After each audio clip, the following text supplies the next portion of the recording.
Good afternoon, MPC. Kasama na natin si Chief Presidential Legal Counsel and Presidential Spokesperson Salvador Panelo. Good afternoon, MPC, and welcome back, Joseph Morong. Questions? Ace.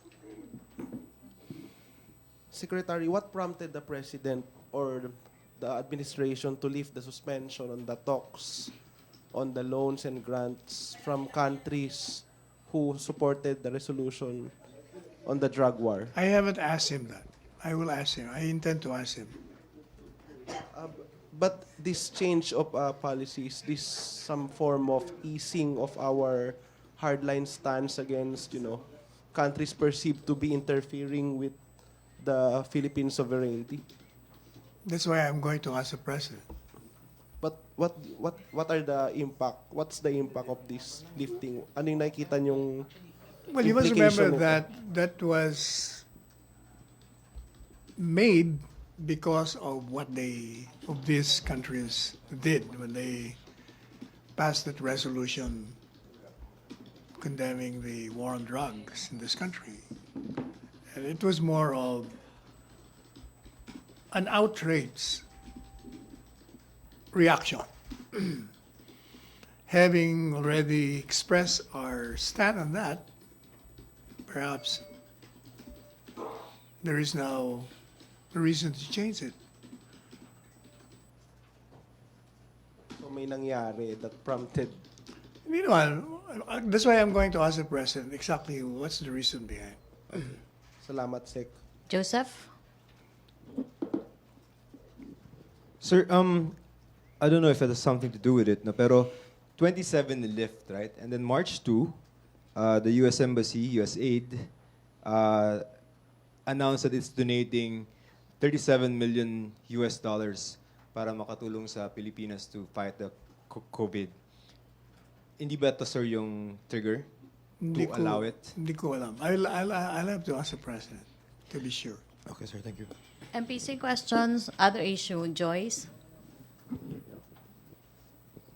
Sir, good afternoon. Joyce. Sir, any update on the meeting of the President last On night? the what? I think meeting ni President Duterte regarding Marawi rehabilitation. Hindi. We haven't talked eh. Was it the President who asked for the meeting? Hindi ko alam. Kailangan tanungin muna natin. Sige, sir. Hindi pa pwedeng magsalita ka nang hindi mo nakakausap ang Presidente. Okay. Virgil? Sir, yung statement na lang dun sa helicopter crash. Yeah, we already issued a statement. Paulit lang, sir. Paulit lang. Of course, we were shocked and sad to hear about the chopper crash. At the same time, we're glad that only minor injuries were suffered by the passengers. Sir, would you know if the President will be visiting sila Gamboa at yung iba pang sugatan Most likely, yung gano'n naman si Presidente. soon? I mean, like today? Or Depende resting pa siya. okay, sir, thank you. Julie, follow up. Sir, a bit related to the President. Di ba si President Duterte usually takes choppers pag going to events, di ba? Given na this latest incident involved no less than the PNP chief, although minor injuries lang naman.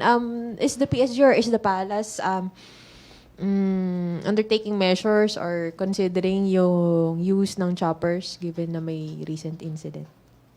For the President's safety, of course. According to the PNP, that's a latest acquisition. And it's a very good chopper. So apparently it's really an accident. Even if it's a latest acquisition, sir, nangyari pa rin po yung accident. So ano po yung magiging steps ng palace? Kasi to hindi ensure natin na- alam, iniimbestigahan pa whether it was a pilot error or engine, pero wala pa eh. Let's wait for the investigation. So as of now, the incident won't affect the President's penchant for taking choppers to events? I don't think, naman the President. The President always says If it's my time, it's my time. Okay, sir. Thank you. Fatalistic siya. Okay, sir. Thank you. Questions? Trisha? Microphone, please, Daryl. Thank you. Hi, sir. Good afternoon. During the cabinet meeting, sir, did you somehow discuss, because there are a lot of things that happened. There's COVID-19, then we had the Taal eruption. So medyo sunod-sunod yung calamities. Did the finance department, or I don't know who's in charge, report if we need more help or support financially? The victims? I'm sorry. The victims, you mean? No, sir. In general, with all the calamities that's happening, to support the Taal victims, COVID-19. But we have already repatriates. protocols on that. All the agencies have been responding and have responded to the events that you mentioned.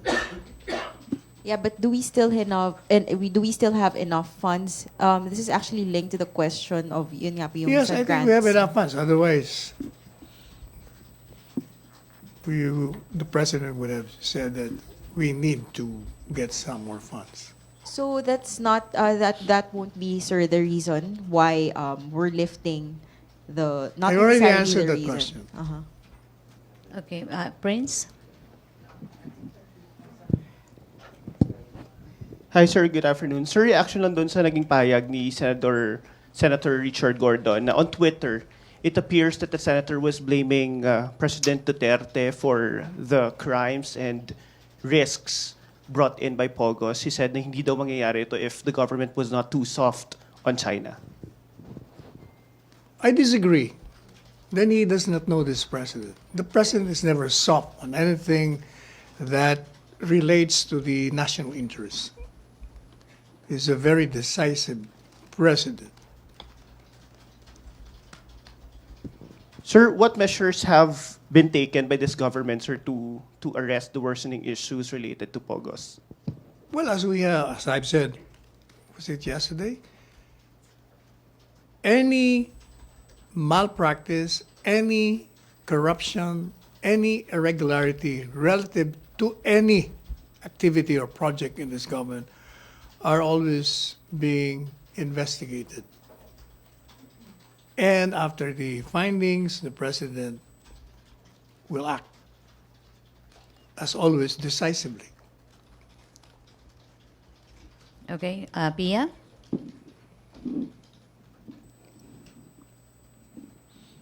Sir, reaction na dun sa sinabi ni Senator Lacson na apparently there are reports that there are 3,000 Chinese soldiers in Manila. 3,000 soldiers? Yes. Chinese? 3,000 alleged members of the China's People's Liberation Army. Apparently, they're in the Philippines now on an immersion mission. But Senator Lacson said that this report has yet to be validated. Pero has the palace or the president received reports on that already, sir? None that I know of, since he himself said it has to be validated, then it's a raw intelligence report on his part. Then Yes, we sir. have to investigate. Si President, sir, did he already say something about yung case nung isang, yung dalawang suspects na pumatay sa kanilang kapwa Chinese national na nahulihan ng mga IDs ng members sila ng PLA? That was already investigated, Ramang. But what did the President say about it, sir? We didn't take that up in the cabinet. You know, when police enforcers do their job, the president let them. And the next step would be to prosecute if the perpetrators have been identified. Sir, back dun sa 3,000 alleged, will the palace move to validate this report, sir? I'm sure the AFP is already validating that, given that it is being reported by no less than a senator of the Republic. Pero if ever, sir, na this report proves true, do you see this as a big concern? A what? Do you see this as a cause for alarm or concern po? We are always alarmed with respect to national interest issue. Ay, thank you. Okay, follow up, Henry? Reaction lang, Secretary, sabi ni Senator Gordon, why is Palace hurt when China is involved in issues? Which is wrong. I cannot even understand why he's saying that. Remember, I think that came from one of our press briefings when I was asked relative to his statement that there, what did he say? There are money laundering, something. And I said, then he can share us with the information. That's the only statement I made, which is, I cannot even understand why he's reacting. Because we are all government officials. If one particular agency or office or any department or branch of government has knowledge of any report on any anomaly or any violation of law, then it is the duty of everyone in this government to share information. We should be cooperating with each other. Certainly we are not hard. In fact, I said that's a welcome news coming from the senator.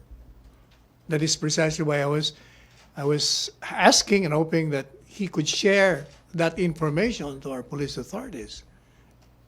Because if the police authorities do not know that yet, then that would be very welcome to them. So what do you exactly want to tell Senator Gordon? Exactly what I said. We are not hurt.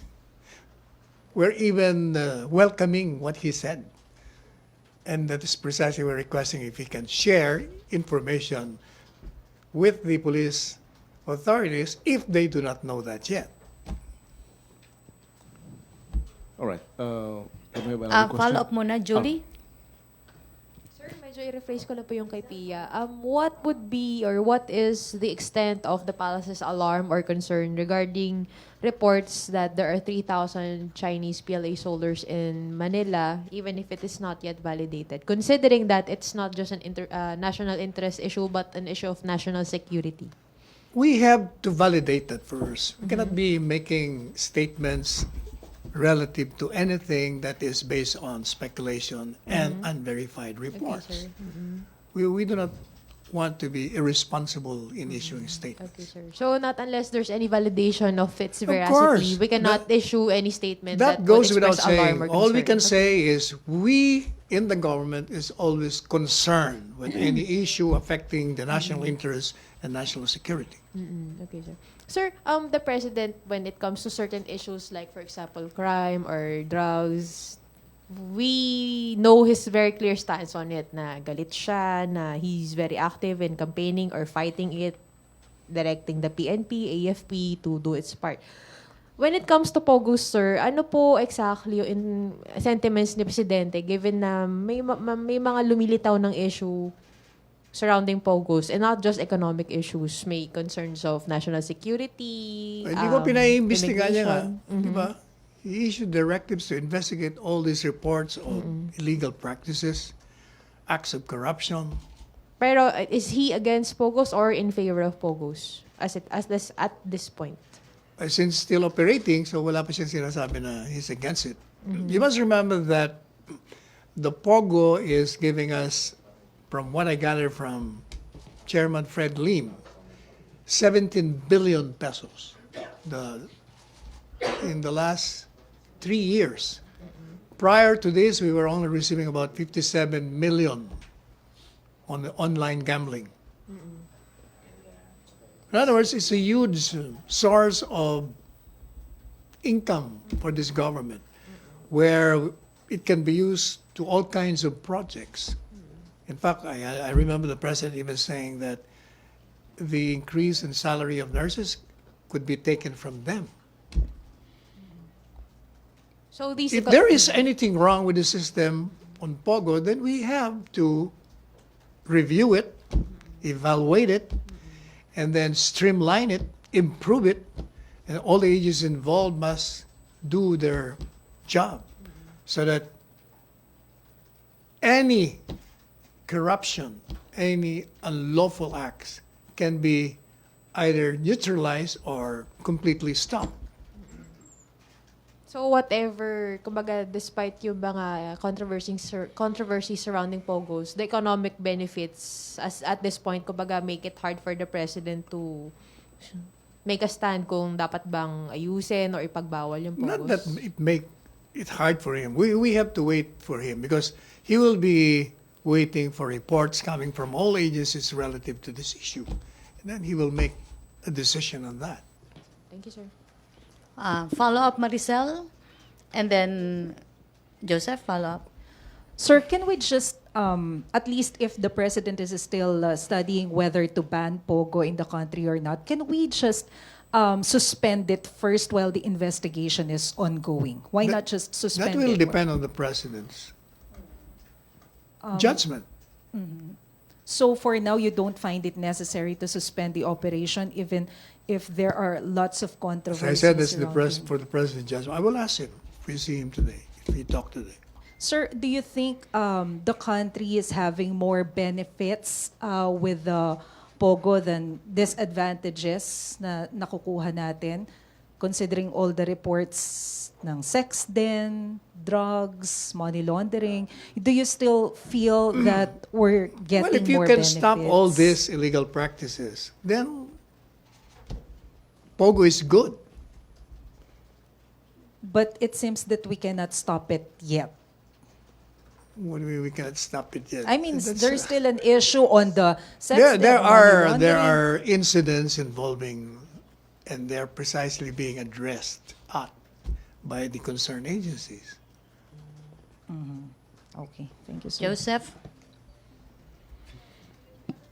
Sir, you said a while ago regarding yung mga presidents ng PLAs, no, that it is the country, the palace is deeply alarmed or always alarmed when it comes to national interest issues. Do you think that this is a national security issue?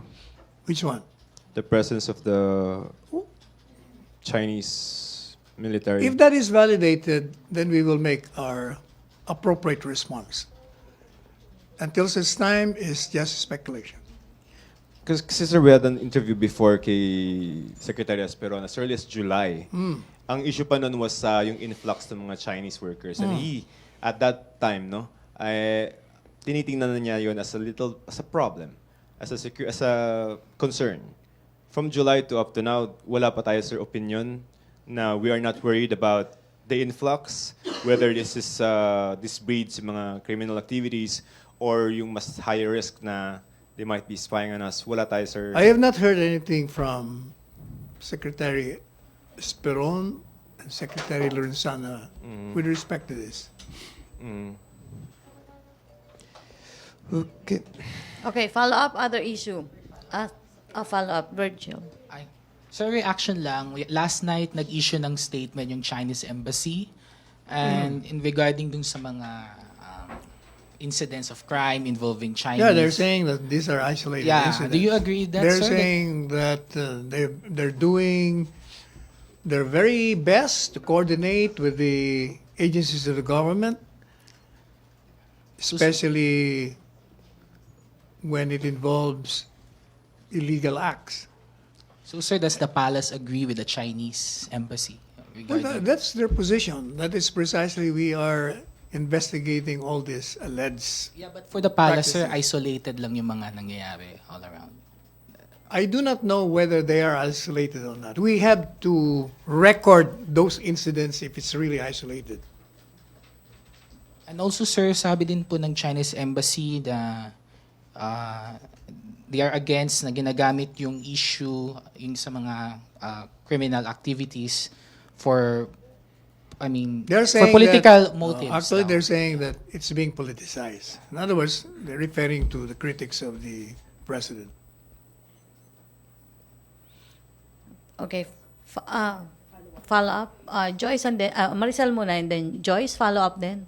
Sir, one question lang. Sir, bakit mabilis or why is it easier for the president to decide on suspending the operations of Lotto following yung mga issues doon? But why is it, well, it seems that it's so difficult for him to No, decide I don't think it's now. difficult. You know, when the president decides on something, he has the goods to back his decision, to back up his decision. If he has not received a comprehensive report on these illegal practices, then you cannot hurry him up. Ganon si Presidente. Abogado ito eh. Kami mga abogado, ganon eh. Palaging kailangan may ebidensya. Meaning, sir, walang enough information or reports na natatanggap si Presidente. Diba sinabi ko Now, na, di ba under investigation lahat, kaya nga may in-order siya na imbestigahan lahat yan. Kaya nag-aantay siya ng comprehensive report. sir, sino po ba yung gumagawa In fact, ng yung sa, di ba sa investigation? immigration, meron na silang ginagawa. So, who's doing the investigation now, sir?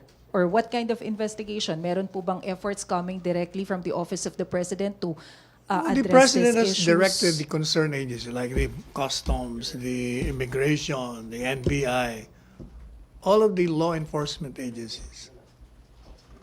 Thank you, sir. Okay, Joyce, and then Henry for other issue na. Sir, with the money laundering issue, do you think it's timely to pass a law amending the absolute bank secrecy law? That's for the legislature to decide. Sabi po kasi ni Finance Assistant Secretary Tony Lambino, they will be in coordination with Congress to push again for the amendment of the bank secrecy law. Kasi po, twice na po na nilagay nila dun sa bill sa Congress and then tinanggal ng congressman yung provision on amending absolute bank secrecy law. So do you think it's time? If that is the position of the Department of Finance, certainly the President will support it. Will if a bill is filed, will the president be certifying it as an urgent measure? I do not know whether it will be certified as urgent. What I'm saying is if that is the official position of the Finance Secretary and he can support his position with the President listens and usually support Secretary Dominguez. Thank you, sir. Okay, Ace muna, and then Henry, other issue. Secretary, if I recall correctly, dati nung sinuspend yung STL, yung sa Lotto, pending the investigation. So there's such thing as a preventive suspension. So why can't we do the same sa Pogos? And then eventually, sabi nyo kasi kanina, hanggat walang comprehensive report, hindi mo siya pwedeng madaliin mag-decide. But then again, eventually yung STL na clear. Pero bago sila na-clear, na-suspend muna sila. Ay kasi meron siyang mga natanggap na reports, kaya if sinuspinde niya. So in the case of the Pogos, why can't we do the same pending the receipt of Let's information? not hurry up this president. This president is a very, what kind of judicious is one? You know, he's a lawyer. Pag lawyer kasi, hindi basta gumagalaw eh. Kailangan pakitaan mo ako ng malaking kaya na sinabi ko kamo, kung talamak yan at nakikita niya, eh may gagawin niya. So, if that's the case, what's the difference between yung sa STL, etc. Ay, hindi as ko alam against kung ano yung Pogos? difference. Una-una, how can you even compare? Wala pa tayo. Yung sa STL, meron na siyang decision doon. Ay dito, wala pa nga. Kasi nga, iniimbestigahan pa eh. Well, we can compare because both are supposedly tagged in illegal activities and gambling. You cannot compare kasi ngayon tapos na yung investigation niya doon. Eh dito hindi pa nga eh. Hindi pa nga siya, hindi pa nga as far as is concerned. Sinuspend No, siya teka and muna. then tsaka, As far as the na-clear. president is concerned, nung sinuspindi niya yan, meron siyang basis. Eh dito wala pa nga siyang basis eh. Nung pinag-aaralan pa nga eh. Hindi, kasi na-clear eventually yung ano eh. Kaya O eh, kung nakli. Kasi siguro naayos. Kung baga, yung diferensya, ayusin niya yan para magkaayos ang kaya. Hindi mo maraming ginawa noon, like itong gawin nyo. May mga steps, procedures nang ginawa nila o di nilift niya. Ganun din siguro gagawin niya rito.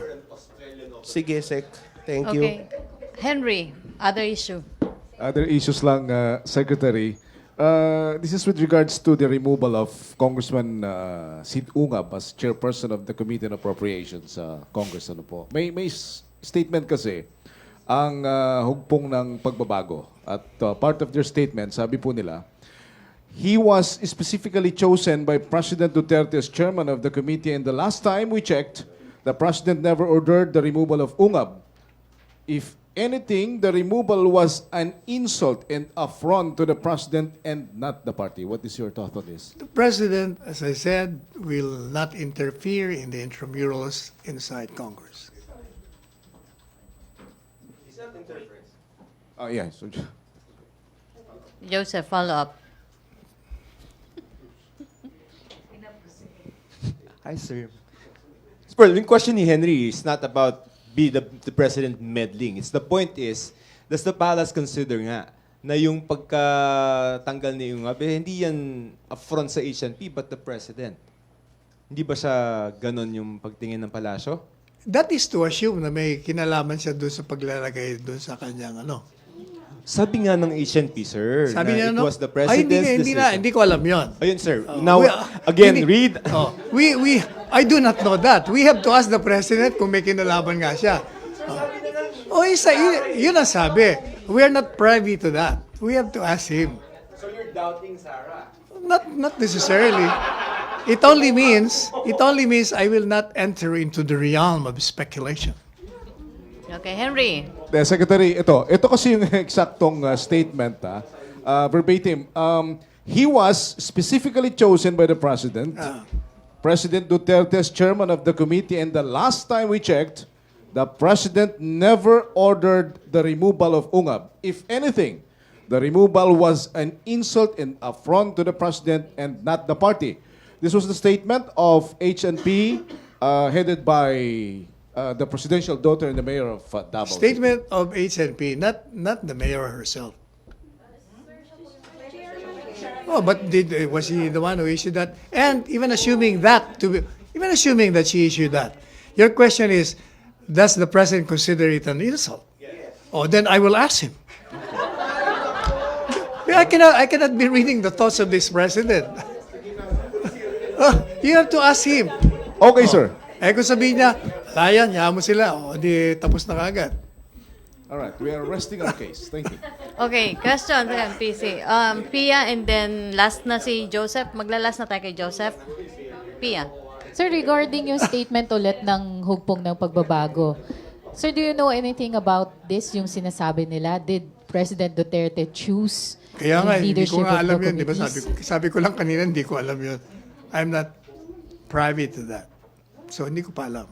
I'll ask, don't worry. But you said that the President never interferes O with, hindi ba? Hindi naman siya nakialam nung lumapit sila kay Presidente. nung lumapit. Hindi naman sila lumapit.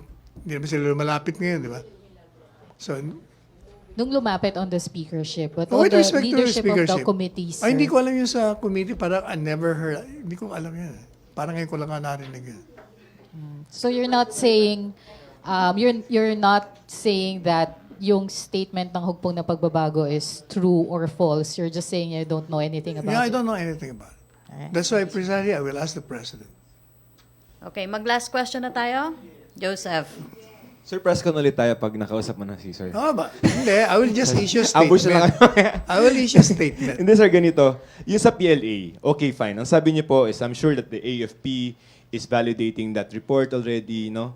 But Malacañang, the palace, no? The president, are you going to proactively try to at least know what's going on?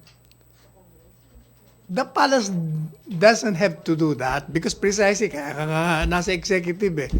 Kung ginagawa ng trabaho ng mga opisina mo under your territory, bakit pagagawin mo?